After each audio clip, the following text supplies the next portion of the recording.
What's up? I'm B, and whether you are watching this on YouTube or you are listening to the podcast, I want to say welcome. I hope you're having an amazing day. Today we are going over episode 3 of The Deep End, which is a docuseries surrounding Teal Swan, and this is, again, episode 3, so if you've not watched or listened to episodes 1 and 2, I would highly recommend going back and doing that. Otherwise, you might be a little bit lost. Before we jump into the content of episode 3 of this docuseries, I just want to give some additional context to consider as we listen to what happened in that episode. So there's a lot of talk about whether or not Teal runs a cult. This is from the Tennessean. They're exploring what a cult is and what a cult might look like in today's day and age, essentially. And so I just wanted to read you some excerpts from this article that will be linked down below. It says, quote, "A cult is a group or movement held together by a shared commitment to a charismatic leader or ideology. It has a belief system that has the answers to all of life's questions and offers a special solution to be gained only by following the leader's rules. It requires a high level of commitment from at least some of the members." Taking a break from quoting the article, let's remember the emphasis on the word some. Back to the quote, "How do cults start up?" There's 4 dimensions to a cultic group that we see across the board. Number 1, charismatic leader. The charismatic leader is the originator of the group. Charismatic leaders are people who are great manipulators. They're charming. They know how to read people. They come along and offer a message that is going to resonate with somebody.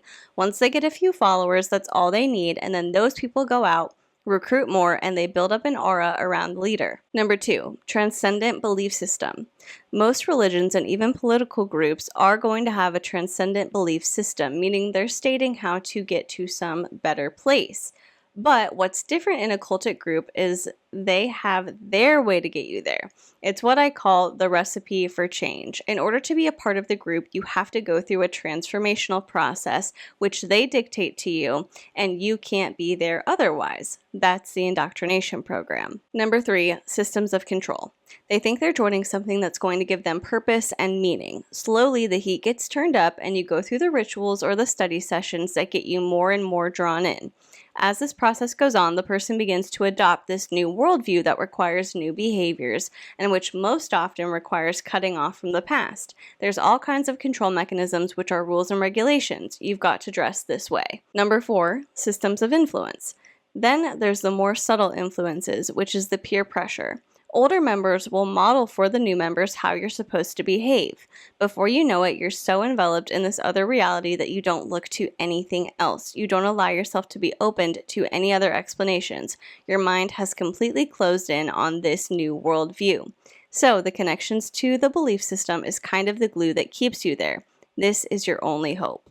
End quote. I wanted to read that to give us some additional context and to also provide us with some markers that we can look for when we are evaluating whether or not something is in fact a cult. With all that being said, let's get into episode 3 of The Deep End. We are going to see some things start to fall apart, and we're going to be able to recognize some patterns that are not specific to Teal, but kind of like the Teal special. And I think you'll know what I mean as we go through what went down in this episode. We open on a group session at one of Teal's retreats, and she says, quote, "I cannot stress how powerful this process is. You will be making changes based off of what you see. Let's say that you've got a parent who really ruined your life. That's something that you need to see. The dynamic with this horribly abusive person. A family display is sometimes the hardest because you have to see the reality of what was actually happening in the home. I need you to trust that I've got you." End quote. So right off the bat, hearing that quote, I want to remind us of what we talked about in episode 1 with Dr. Barbara Snow. Teal claims to have been horribly abused by a Mormon satanic sex abuse cult.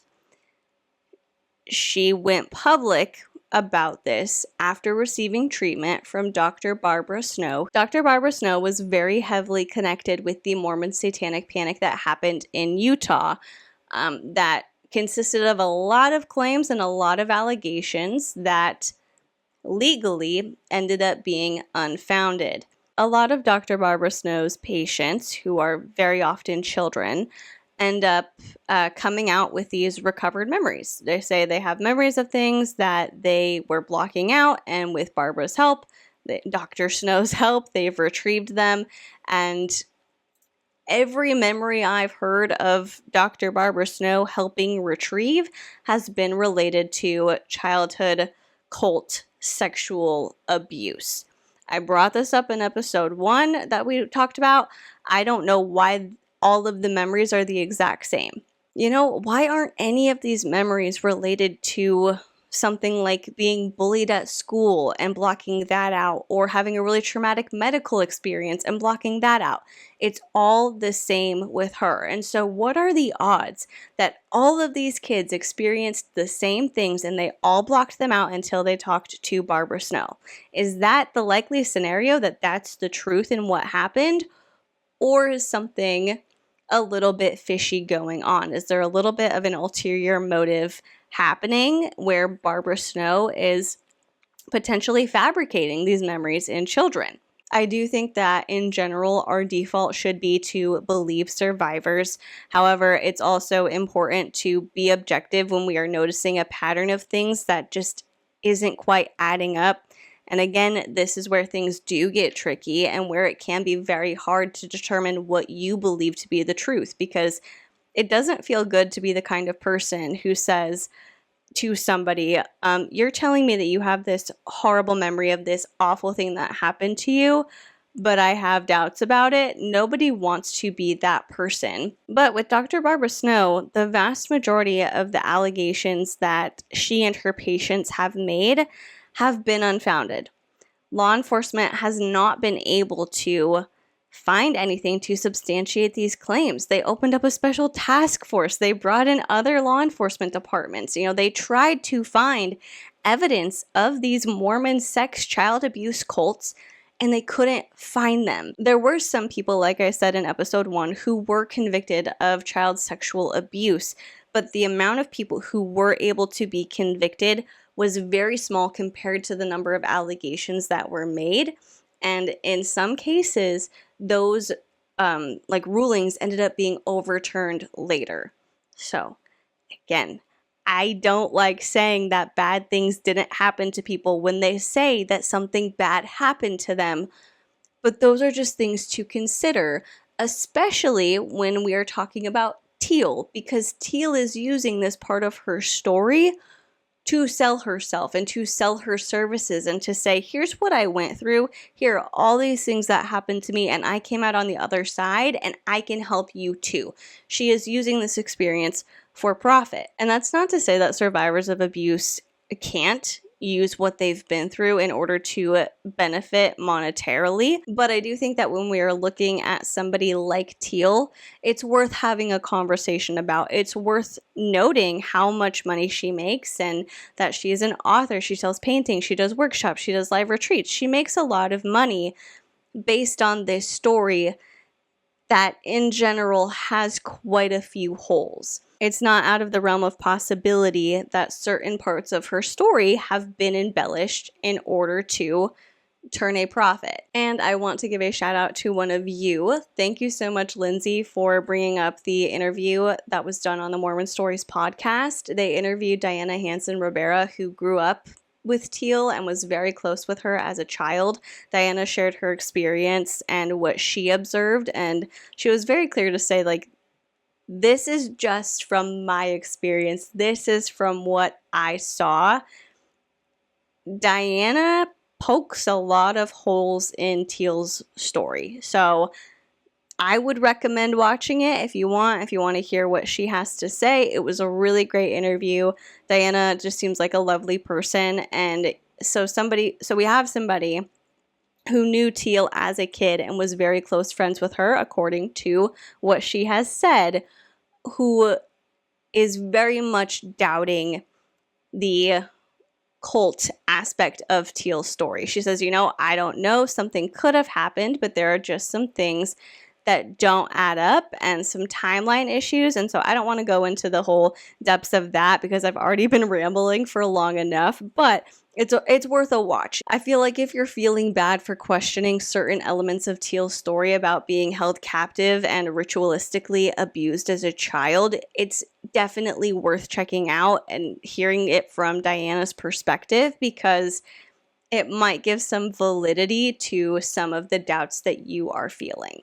That's all I will say for now on that. Let's get back to the episode. We see Cyan, who is a member of Teal's team, leading an exercise with a small group where it appears the main person they are working with picks a particular age that they are trying to recall a memory from, and then different participants embody different members of that main person's family and even the person themselves. So they are trying to engage in role playing. They call it embodying the consciousness of whatever person they are role playing as, in order to trigger memories, in order to try and recall childhood memories that this main person is blocking out. So they ask questions like, do you agree with your free will to assume the consciousness of the part of me that is a child? And they do it for mom, dad, brother, sister, with this whole group, and then they physically start role playing. And so in this specific instance, Ellie is the person who is trying to recall memories, and she watches the role play. And in the role play, like, she's from the outside, other people are pretending to be her, or they're embodying the consciousness, quote unquote, of Ellie, her mom, her dad. And so she watches them do this. And it's basically, the scenario is Ellie playing by herself and then her parents fighting over who taught her to play these weird games. And Cyan asks Ellie if she's relating to this, and she says that she's not recognizing it. And as an audience member, like me watching the documentary, it just felt like the role playing they were doing wasn't really resonating with Ellie. It wasn't like, wow, that's exactly how it felt like, or that really resembles something that I remember happening, but not fully. It just seems like she's watching it from the outside, and it's not really clicking. So they continue going, and they go through the entire role-playing scenario, and then they talk about what feelings each participant got while they were embodying the consciousness of the part of X person at X time. And these people who were role-playing Ellie and her family make suggestions as to what might have happened to Ellie as a child. One person suspects that there was abuse from Ellie's father to Ellie's brother, and then another one says that they suspect that there was inappropriate touching between Ellie's mother and Ellie's brother. Ellie just kind of takes it in and then starts crying. So they go outside to continue this session, and they're kind of sitting massage train style.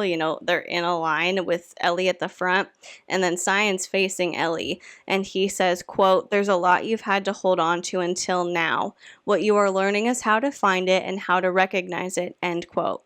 Ellie says, quote, "I don't want to see my parents as evil," end quote. And he responds, quote, "Those are all things we can look at," end quote. Ellie starts sobbing, and then we see the title card. Now, your reaction to this opening scene could be one of a million different things depending on who you are and what experiences you've had, but I do want to say that I am of the belief that there can be certain things that are just so traumatic that your brain shuts them out. It's a self-preservation thing. Your brain says, nope, we're not doing it. Like, we can't think about this. Let's block it. Let's not think about it. I do believe that that is a legitimate thing that can happen. I do, however, have doubts and concerns about Teal Swan being the person to pull these memories out, to be the one helping people recalling the memories. And it's because there's a pattern of the types of memories that are recalled, kind of like with Dr. Barbara Snow. Every memory that we see publicly, maybe there are certain things going on privately, but the vast majority of the publicity about Dr. Barbara Snow is that all these kids are recalling the same kind of memory. And we see that happening with Teal throughout this episode, and the people that Teal and her team are helping to recall these memories. It's a lot of the same kind of stuff. The memories that these people are able to recall are different but they all seem to revolve around the same thing. They all seem to revolve around parents or other family members sexually abusing and physically harming their kids. Maybe there are other examples of different kinds of memories that have been recalled. I'm totally open to that possibility because we are just getting this, in this particular instance from the documentary and what side they wanted to present. But when we're working with what we have and we're talking about what we see, all of these memories seem to be in line with each other and related to the same sort of thing. On a complete side note, one of y'all left a comment saying that you thought it would be interesting if I reacted to Teal's response to the documentary where she debunks certain things that were shown. So if you're interested in that, please let me know. If you're watching this on YouTube, leave it in the comments section. And if that's something that it seems like a decent amount of you want to see, I would be more than happy to do it. We've only got, this episode and then one more left. So our series on Teal could be coming to an end, but we can extend it if that is something that you are interested in. Back to the episode. We see a FaceTime between Juliana, who is now Blake's wife, and her mom, and they're just talking about how things are going and about how Juliana feels about being there. And Juliana says that it's exciting and she's having a good time, but sometimes she doesn't really know how she feels about it yet. And her mom talks about how Juliana is living in this communal situation and how they're all living together and how that would be too much for her. But then she goes on to ask Juliana something along the lines of, this is like your new family now, right? And Juliana confirms. And then her mom goes on to say that she wishes they were closer together so that way they could at least meet up for coffee or something. But she wants Juliana to give Blake her regards from his mother-in-law in Germany, even though they haven't met yet. Juliana's mom seems like a really nice woman who is just trying to support her daughter even though it's hard on her. And it makes me kind of sad to watch these because you can just tell she loves her daughter and she wants her to be happy and she's like trying to encourage her and give her support from far away, but you can tell it's still really hard to have her daughter so far away. So after this FaceTime, we see Blake polishing a table and he presents Juliana with this table and a sewing machine on top of it. And he mentioned he's giving this to her because she mentioned wanting to, quote, do something, end quote. And she's really excited about the sewing machine. She gives Blake a big kiss. I'm assuming she knows how to sew and that's a hobby that she enjoys because, I don't know, maybe she was talking about how she wanted something for herself and she felt like maybe she was spending too much time doing what Teal needed and what Teal wanted and what needed to be done in order to be a part of the Teal tribe. So she was probably struggling with a little bit of a loss of autonomy. This is complete speculation on me because literally all Blake says is that she had mentioned wanting to do something. I don't know what that means. We're just going with what we've got here. But then in a voiceover, Juliana says, quote, I really like being around him. It feels like coming home. It's not where I need to fight for that feeling. I think that's the best, finding that belonging, end quote. And this is played over a montage of Juliana and Blake spending time together. I think their relationship is very sweet. I do have qualms with how it started because I have qualms with 99.9% of Teal's business practices, but they seem like they're a good match for each other. And so I can't help but feel that they're sweet together. The documentary then sets up some scenes that are kind of meant to imply that Blake is getting distracted from the work he's supposed to be doing with Teal, because it shows Teal in the kitchen talking to someone who appears to be a participant, and they're kind of having a serious conversation from what we can hear. But then we see Blake and Juliana in the couch in the next room laughing and cuddling. They're looking at homes on one of their phones together. And then we see Blake and Juliana meeting with Molly over Zoom or Skype. It's a video chat. And so Molly is the private investigator, and she comments about how happy Blake looks. She goes on to talk about how she's been conducting this investigation and talking to people who are outside of the inner circle, but in order to complete her investigation and get the full analysis, she really needs to understand what goes on with the inner core. Juliana then comes over to talk to Molly, and we get a little bit of a clearer view of the timeline of this docuseries because we saw them get engaged and married within the course of one episode, but it turns out that they were, Juliana was in Teal's inner circle for 3 months before they got married. And yes, that's still pretty quick, but it gives us a little bit more clarity on the fact that what we are about to see kind of devolve and fall apart hasn't happened over the course of 2 weeks. It's been a little bit longer than that. It's happened over the course of several months. Anyway, Molly asks if anyone has a relationship with someone who is outside of the inner group, and Blake says not really. Molly wants to know if that's discouraged, and Blake quietly says no. Then Molly asks if there are any plans for the two of them to have kids, and Blake expresses that he feels like he already kind of got that experience with Teal's son, who, again, Blake is not Teal's son's father, and Blake and Teal broke up before Teal had her son. However, despite this, Teal's son has always seen Blake as a second father, and we do see a lot of footage of them spending time together. So it's very clear that Blake loves this kid a lot, and they have a very close relationship. But again, Blake is not the father. He has never been the stepfather or anything like that. He is just like a second dad who's very close to the child's mom. Anyway, so he feels like he got the experience with Teal's son, and then Juliana says that she's not really thinking about that right now, but it definitely is a wish, and Molly suggests they talk about it sometime. After that, we see a shot that, in my opinion, is meant to establish the fact that Teal is feeling distant from Blake. We see Blake and Juliana in the kitchen being all lovey-dovey, and then Teal standing at the back of the kitchen against a wall looking kind of dejected. And next we see Teal and her team watching some of Teal's old home movies. We hear Teal giving a voiceover talking about her experience as a child, and I'm going to play the clip for you. Again, it'll just be audio. I cannot screen record off of Hulu, but Teal's basically talking about how her family is her enemy, and her parents always saw her as different, and they kind of like othered her because she was different than them, and they didn't know what to do with her, and that it's been easier to forgive her abuser than it has been to forgive her parents because her parents won't acknowledge what she's been through.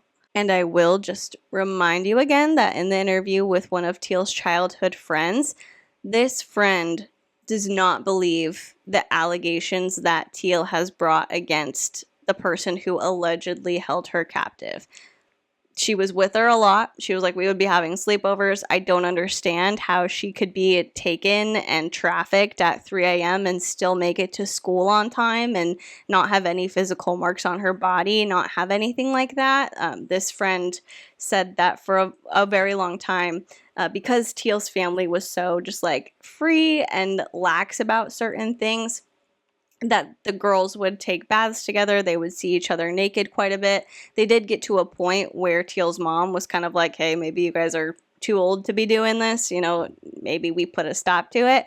But she says, like, we were very free and open with each other, and the timing of these things just doesn't quite make sense. And if all of these horrible physically abusive things happened to Teal, it's odd that there was no sign of it. There was nothing on her body, no burn marks, no cuts, no bruises, nothing that indicates that the story she's telling now is true. I'll go ahead and play the clip for you. I want to play this clip in its entirety because it's quite a long quote, but I think it's an important thing for us to hear and to remember. So this is Teal's birthday, huh?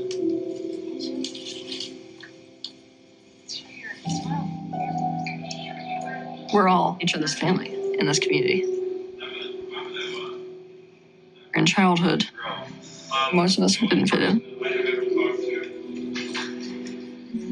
For my parents, it was, this kid is not like me. This kid is not what I wanted. This kid is too different. I don't know what to do with this kid. This kid is mentally ill. There's a problem with this child. They did not see me at all. Not even when I was being abused. Beautiful summer day.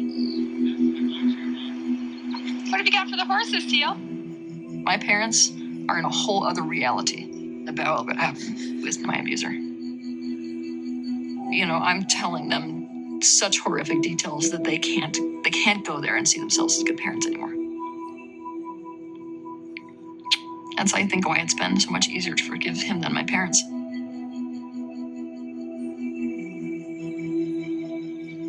And I watch this happen a lot. Sometimes you have to accept the fact that my own family is my enemy. A lot of people have a hard time with that. What's the general vibe from that? Parents are the enemy. Family is the enemy. If you bring up things that you say happened to you as a kid and they don't affirm that thing being true, it's because they can't affirm it being true and still see themselves as good parents. So for their own ego, they have to deny your experience. They're the ones who are having the problem, not you. They're the ones who can't accept reality. You're accepting your reality and you're bringing your reality up when you tell them, I remember this thing happening to me as a kid. That's what Teal is setting up. After this clip, we see Grazie looking through pictures of herself as a kid, and she says that the book she's holding contains the only photos she has of herself as a child. And I do have a correction and an apology to make. In episode 2, I was calling Teal's assistant Gracie. That's how I assumed her name was pronounced because nobody said it out loud, but in episode 3, we hear Teal calling her Grazie, pronouncing it that way, and so throughout the rest of the time talking about her, when I refer to her, I will say Grazie. But if you hear Grazie, think Gracie from episode 2, Teal's assistant, who just says that she eats, lives, breathes, and sleeps Teal Swan. So Grazie says, it's interesting that you can look so normal, but underneath there was so much going on. And when she started this, quote, whole thing, end quote, with Teal, there was so much that came up. Then she runs a bath, and she is wearing a dress, but she sits in the bathtub and says that she's taking us into her safe space. And she chooses a bath as her safe space because she feels like she can't have any walls in a bathtub, so it gives her the opportunity to get deep. Grazie starts talking more about her childhood, and 2 of the allegations that she makes against her family are, 1, that she was raped at 4 years old for taking a piece of cake that was meant for a party. She says that she doesn't remember whose party it was for, but her mom said that she was going to tell her dad what she had done.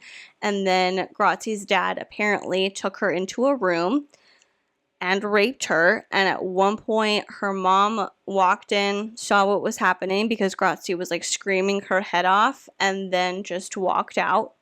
And 2, that there was a barbecue pit that her family built, and at family gatherings, they would light the barbecue pit on fire and put every single kid there on top of it. A producer asks why her family would do that, and Grazie responds, quote, as a form of punishment, I don't know. It's more so, here's the thing. I did start uncovering some of this stuff when I was with Teal, but I had stuff I didn't need to uncover. End quote. Next, we see Teal conducting a combo ceremony. Essentially, there's a particular kind of tropical frog that secretes a poisonous substance as a defense mechanism. So in these ceremonies, a shaman or a practitioner will take this poisonous secretion and apply it to the participant's skin. And they don't just like lather it on like lotion. They very often will burn holes in the skin of the participant, scrape that skin off, and then put the poison in the holes. There's a whole process that goes along with it. There's a particular amount of water or other like hydrating liquid that you're supposed to drink before you do this. After the poison is applied and it goes through your bloodstream, this typically results in a purge, and then you are also encouraged to drink a certain amount of rehydrating liquid afterwards. Doing this kind of ceremony is meant to help treat a wide variety of issues, and I will say that this kind of treatment has been used for a very long time by Indigenous people, and from what I can tell, I'll link the sources I read down below. They've used it to ward off bad luck and increase their stamina and hunting skills. But I have seen a lot of new age spiritual influencers talking about combo ceremonies and engaging in them. So while they've had some positive results, like I've seen a lot of people talking about it favorably, I will just put out the warning that some of the potential side effects are severe and prolonged vomiting and diarrhea, dehydration, muscle spasms and cramps, convulsions, jaundice, confusion, scarring, heart palpitations, and swelling of the eyes, lips, and face. So,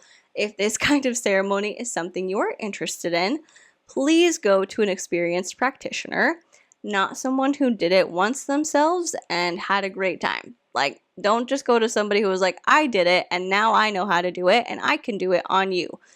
Please be discerning. Please go to someone who is very experienced in doing this kind of thing, because you're putting something in your body. You are technically putting a poisonous secretion in your body. Just be careful out there, okay?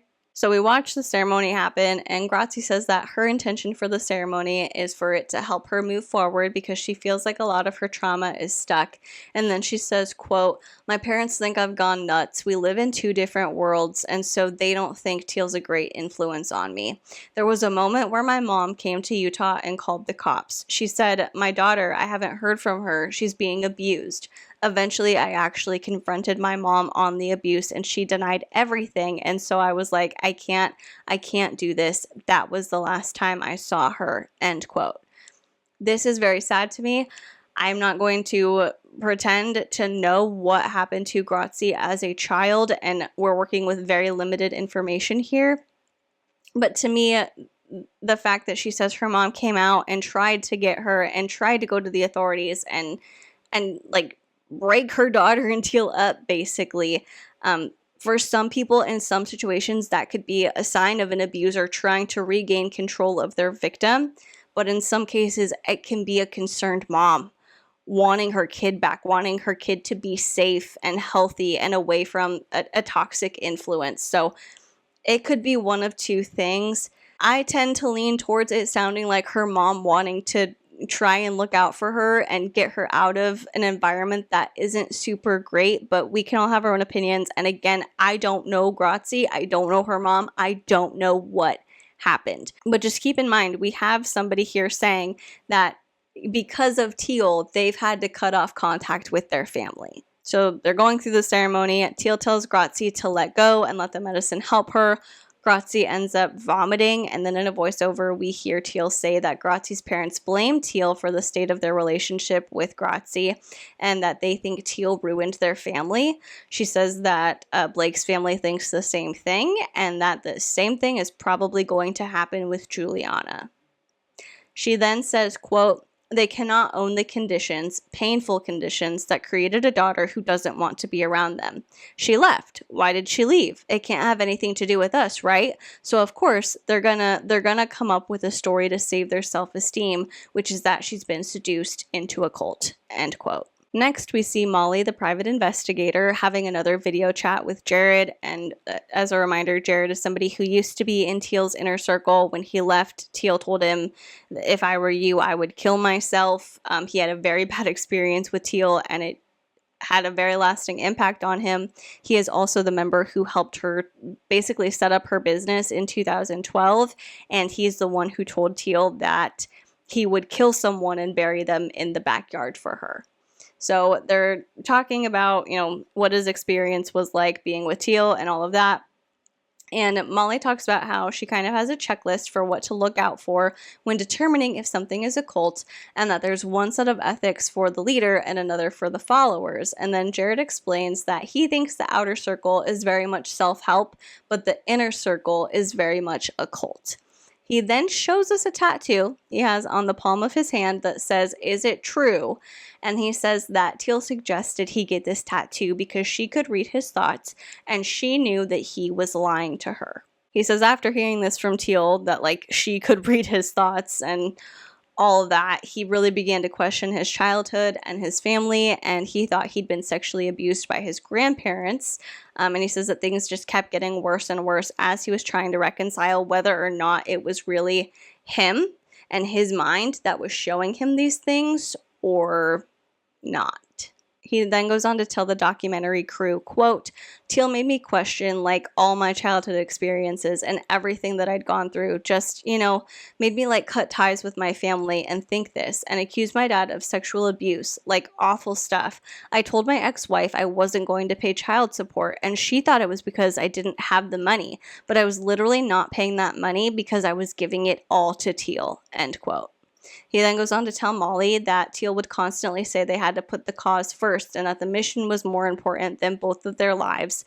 And Molly just groans and leans back in her chair, which was funny to witness because you can see it just kind of like washing over her like, oh shoot, I'm not going to be able to go back and say, nope, everything's great. This isn't a cult. We're all good here. It's like hitting her how bad this situation is. Jared then goes on to express, I just bit my tongue and it hurt really bad. Jared also expresses that when you believe Teal is who she says she is, then that outweighs anything she can do to you or any kind of behavior she might exhibit because either her mission is too important or she's been through too much.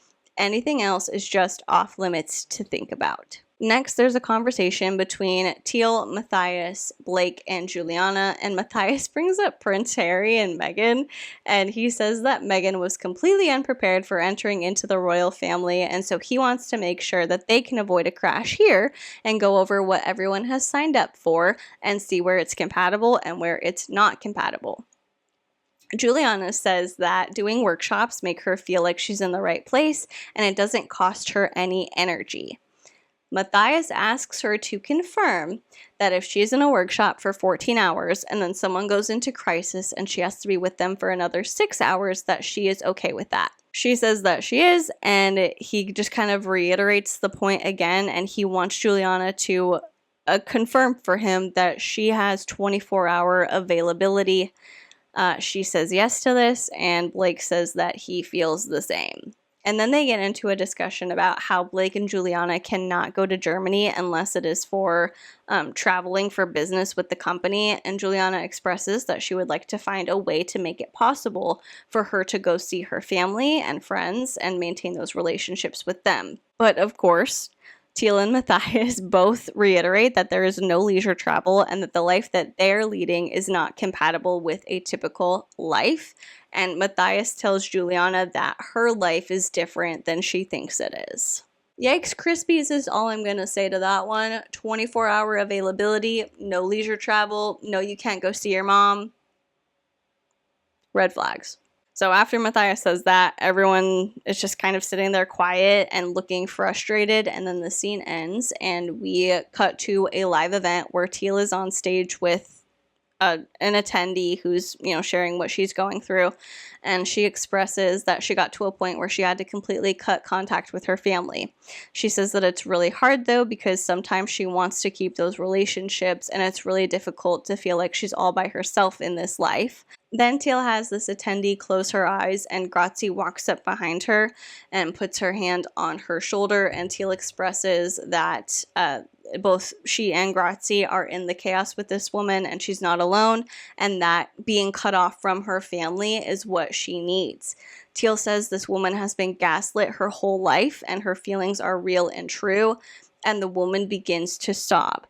So, again, we don't know this woman's backstory, but I just want to know how Teal understands, or Teal can confidently say that this woman has been gaslit her whole life and needs to cut off contact with her family. How much of this woman's history did they go into on stage? Because I know they weren't sitting there for an hour going through everything that happened. I want to make the point that there are certain situations in which cutting off your family is the healthy choice. Just because somebody's related to you does not mean that you are obligated to keep them in your life if it is not healthy for you. You are totally valid in cutting off people if you feel that they need to be cut off. However, again, we see this over and over with people following Teal, how it's something happened and it's their parents' fault, and their parent can't admit that this thing happened, and so cutoff needs to happen. I don't need you. I just need Teal. I need Teal and her team because these are the people who are walking through the chaos with me, not you.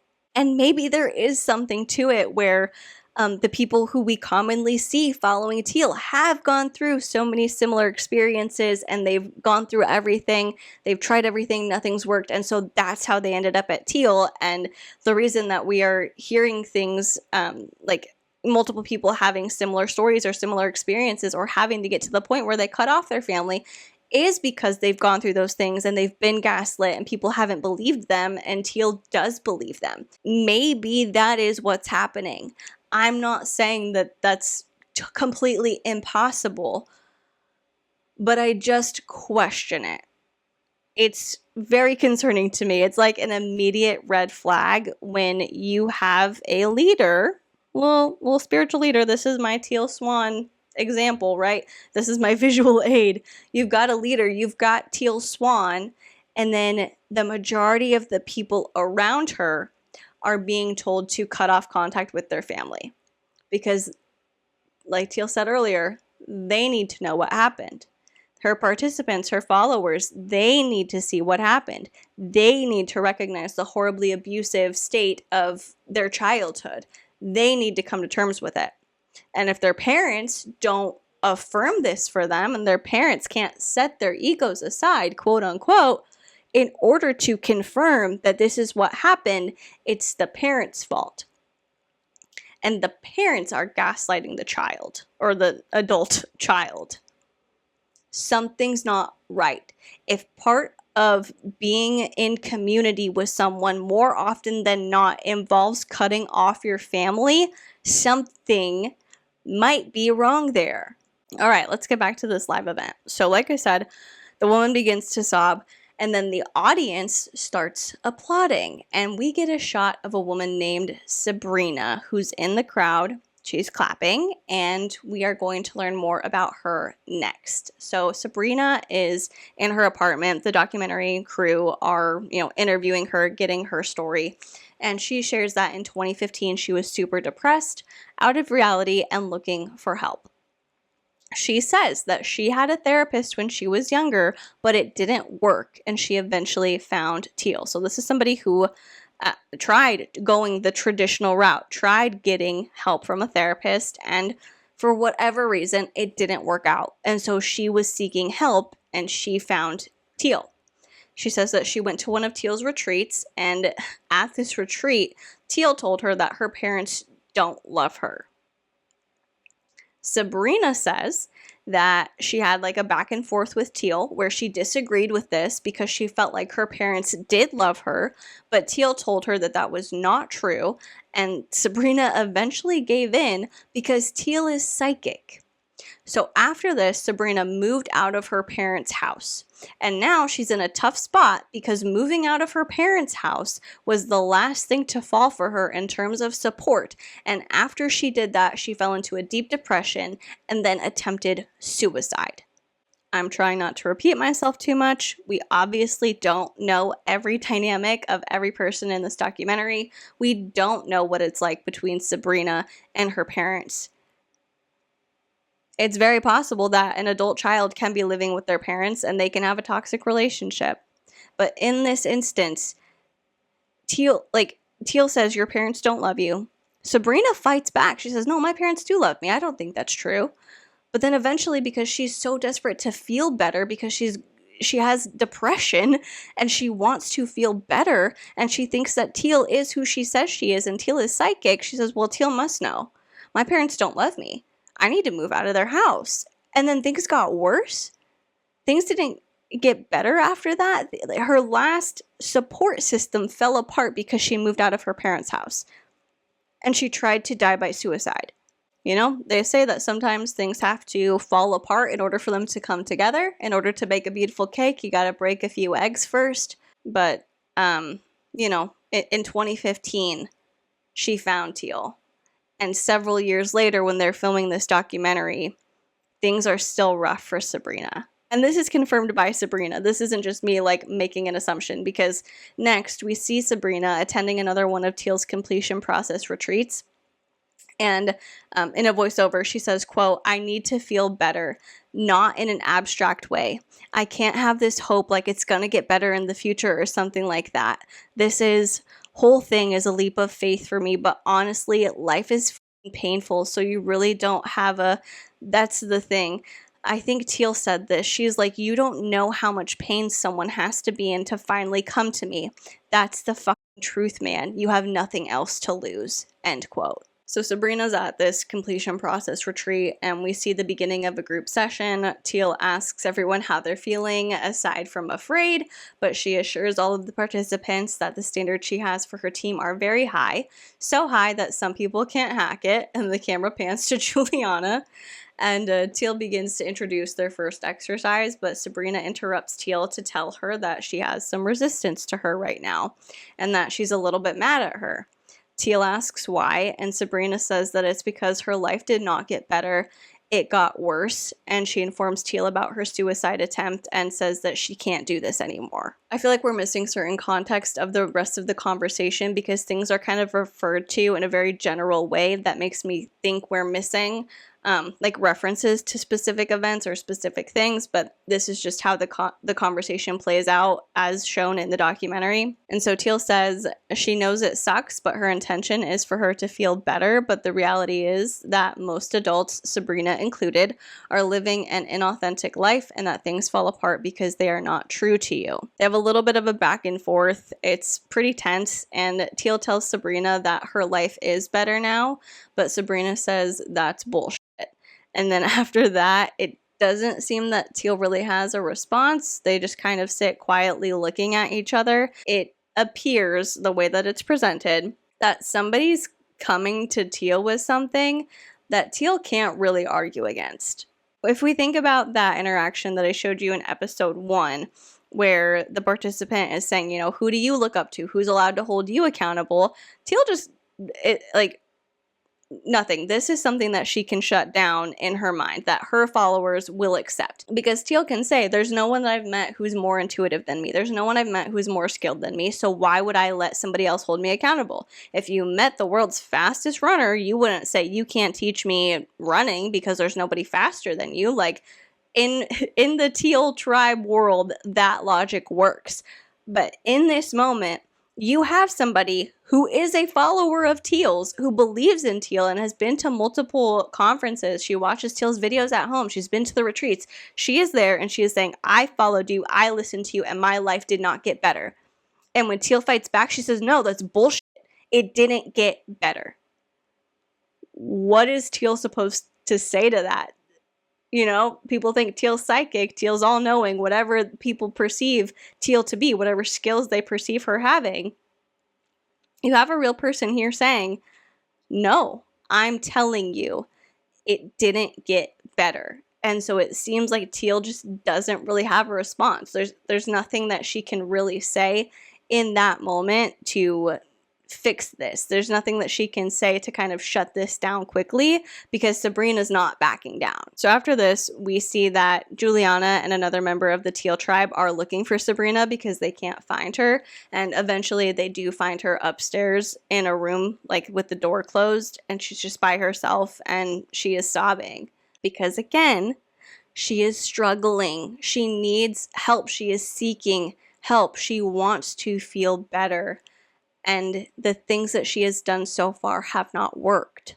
Then we see Teal and her team having a conversation about Sabrina, and Juliana says that Sabrina told her that if she goes home and doesn't feel better, she is going to kill herself. And Teal's response is that if the media finds out about this, then she is going to be blamed for it. And another member of her team says that it's either about helping Sabrina or protecting Teal's business. Then Matthias equates the situation to emotional blackmail. Sabrina emotionally blackmailing Teal. And Teal agrees with both of the sentiments. You know, it's either help Sabrina or save the business. And that, yes, this does feel like emotional blackmail. But she does need her team to help her find a way that she can work with Sabrina. All of those things are distasteful. especially the fact that Teal's first response is, oh, well, if she does that, I'm going to be blamed. Like, yes, Teal's a business owner. Of course, her business is going to be on the forefront of her mind, but for that to be her first response is callous, cruel, and incredibly insensitive, in my opinion. After this, Juliana tries to express where she believes Sabrina is coming from based on what they talked about, and Sabrina just talking about how she's fearful, how she has no plan B, like it's either this conference fixes the emotions that she's going through, or that there's really nothing else. And someone off camera says that Teal needs everyone to be on the same page with this, and we see Teal turn around to look at Juliana, and they just exchange tense glances with each other. After the scene, we see Juliana talking to her mom again, and they're talking over FaceTime, and her mom comments about how Juliana doesn't look so good. And as an audience member looking at Juliana, you can just tell that she's distressed about something, presumably the Sabrina situation, but from what we see, Juliana does not elaborate on this. She just says that at first, she felt like this is where she belonged, but now she's not so sure, and her mom says that that's usually how it goes. Like, she's trying to reassure her, you know, this isn't totally out of the ordinary, but maybe Juliana just needs to wait a little bit to see how things play out. Then we see a conversation between Sabrina, Teal, and some of the members of the Teal tribe, where Sabrina says that maybe she's just having trouble appreciating things because her mother always told her that nothing ever satisfied her, and Teal says that she does not want to be aligned with Sabrina's mother. This is literally just Sabrina sharing something, like Teal's trying to get to the bottom of what the issue is. She says, well, maybe I just can't appreciate things, that's what my mom said. And Teal automatically is like, I don't want to be aligned with your mom, I don't want to be like your mom. Don't connect us together because I'm different. Then they talk a little bit about how Sabrina needs to deal with her childhood trauma, and Teal says that she is giving Sabrina permission to be angry about what she's been through, but Sabrina says that she's not allowed to do that because she was never allowed to be angry. And then they have another back and forth. It's a lot of like quick comments to and fro, and eventually Teal says that Sabrina keeps coming to these retreats and that Teal feels like Sabrina is playing games with her. But Sabrina expresses that she feels like she's on a carousel where her life consists of retreats and then going home and then feeling like crap until it's time for the next retreat and over again, but she doesn't want to sign up for a life like that. She then tells Teal that the amount of emotional pain she's in is actually manifesting into physical hurt. After Sabrina says this, the scene ends and we see Teal venting to Matthias, Grazi, Blake, and Juliana. And she says a lot. It's very intense. I am going to play the audio for you so you can hear it in its entirety. What the fuck is going on with this? What has to happen for the people to realize I have the information that's going to make it so that your life changes? Because of this last week, I don't know what the answer is. And it's like people, they don't fucking actually see. They don't see the truth. I can tell you what your issue is. They need to know that. There are two things we wanted to do in general. It's like, okay, what do we do? People like fucking hate. I need you to realize this. Like, people like fucking hate me. And why do you feel you have haters? I have haters because I wear high heels. I have haters because I charge $5,000 for people to come to a private event when they think I should do it for free. I have haters because I'm a female with a fucking opinion and I have power and a vagina at the same time. It just feels like my childhood all over again. It's like, I don't know what's happening. This is good. See, we're still in the dark. Oh my God, my daughter never had an issue with suicide until she talked to Teal Swan. Oh yeah, I read a fucking journal. I'm so tired of families who are like, I don't know what happened. I'm like, you fucking happened. Of course your daughter killed herself. Jesus Christ. If people don't start doing this kind of work on themselves, they're headed off a fucking cliff. I can see that, but some people are not ready to do that, doing that. Then they're gonna die. That's the thing. Force them. Oh, fuck yeah. I don't feel like we can force them. But it doesn't work that way. That's bullshit. That's bullshit. You literally just crossed the line. Now we have problems. While I will agree that misogyny exists and there are certain men and people in general who see a bold, opinionated woman and have a negative reaction to that because they think that that woman is just being too masculine, and who is she? How dare she be like that? She's too much. People do judge women like that sometimes, not always, but it happens. However, it's like Teal is not able to recognize where she might be wrong. I have haters because I wear high heels and I charge $5,000 for a retreat when people think I should do it for free. Okay, maybe that's a reason that some people have an issue with you, but can we look at the bigger picture? Can we look at maybe some of your approaches and how you talk to people and the things that have happened regarding people leaving your community and just negative impacts that you might have had on people's lives? We've talked about this before. I don't believe that Teal is completely useless in terms of helping people. I have seen firsthand comments on Teal's channel from people saying how much Teal has helped them. I think Teal can be helpful in certain situations, but not all. Just because somebody's helpful to somebody doesn't mean they're not harmful to somebody else. Two things can be true at the same time. But the main thing I want to focus on from the end of the conversation is Juliana saying that some people aren't ready for the work that Teal wants them to do and they can't force them. And then Teal telling Juliana that she just crossed the line. Tensions are rising. After this, we see Molly doing additional research and she's watching videos on YouTube. We see her watching a video from a content creator. Their channel name is Andy the Fellows. I will link it down below, who expresses that he's always struggled with depressive episodes, but never more so than when he was following Teal. And he also says that it's easy to see the dangers with Teal's teachings from the outside, but people on the inside are conditioned not to see it. Molly is talking to the documentary crew, and she says that from listening to the stories of people who have stopped following Teal, she's seeing a lot of red flags. And she has to pull herself together and keep working to find the truth because this whole thing is a mess. And then she says, quote, "And then I was given a document that I was shocked that they shared with me, which is called the non-negotiables. And this is a list of the things that people have to agree to if they're going to be a part of this inner circle. And it does not read well." End quote. Molly then has a phone call with Blake where she asks him about this list of non-negotiables.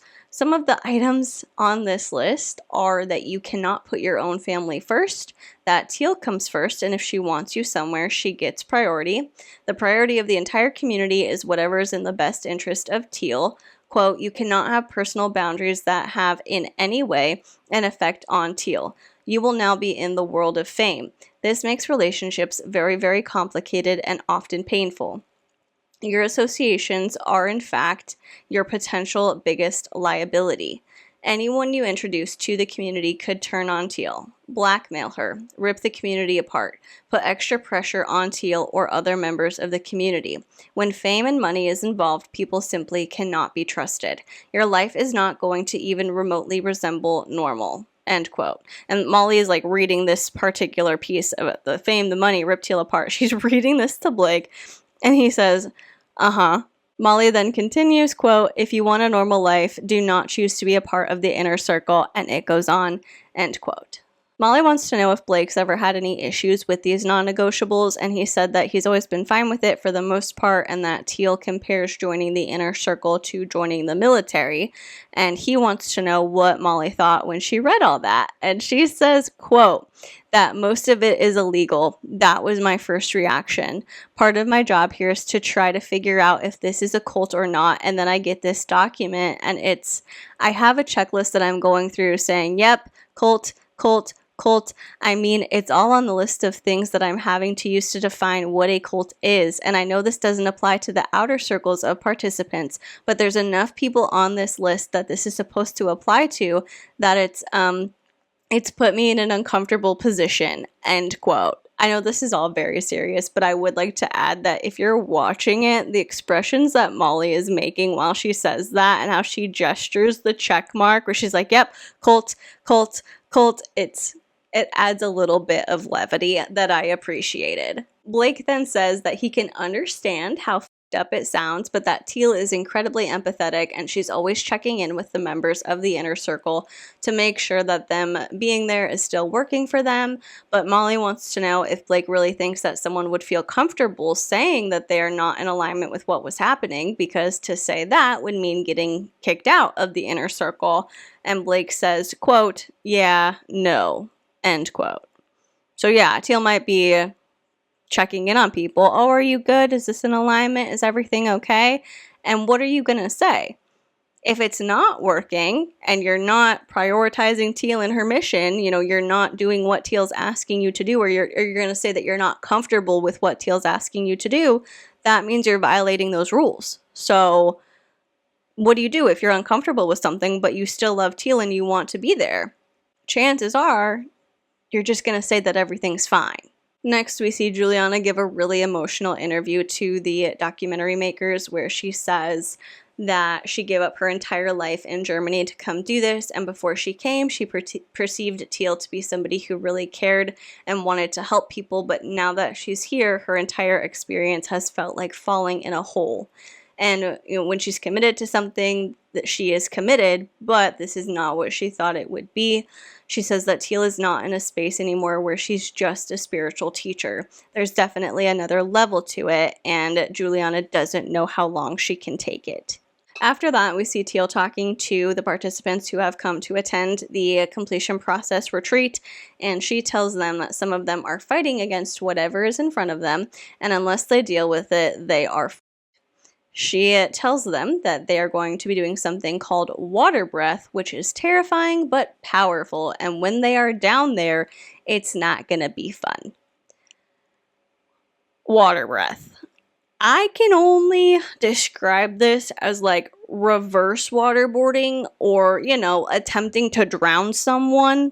They go on to show this water breath being done with Sabrina, and basically what it is Sabrina in a pool, 3 guys around her, and they're holding her up. One of them's like covering her eyes, and they're just like floating her, and then they flip her over and push her under the water. They hold her down there, then they pull her up long enough for her to get a breath, and they push her down again. And it's repeated over and over and over. And you see her screaming under the water. You see her fighting, struggling, wriggling, trying to get out, smacking the bottom of the pool. And it just goes on. Hold her under, let her come up, let her get a breath, and then she goes right back down. I don't know how long this is supposed to go on for, until like somebody loses consciousness, or until Teal's decided that they've had enough, until Teal psychically recognizes that this person has had the breakthrough that she wants them to have. I don't know, but the whole thing gives me anxiety. I understand that exposing your body to certain forms of stress in a controlled environment can kind of activate like your fight or flight. It can activate your nervous system. It can make you feel particular ways or feel an intense rush of things. Like there are ways that people manipulate the nervous system in order to get a result. I understand that. But this freaks me out. Like, I try to be very open to things, but when you're dealing with water and pushing people under and they don't have control of it, it's just a very scary thought to me of what could potentially happen.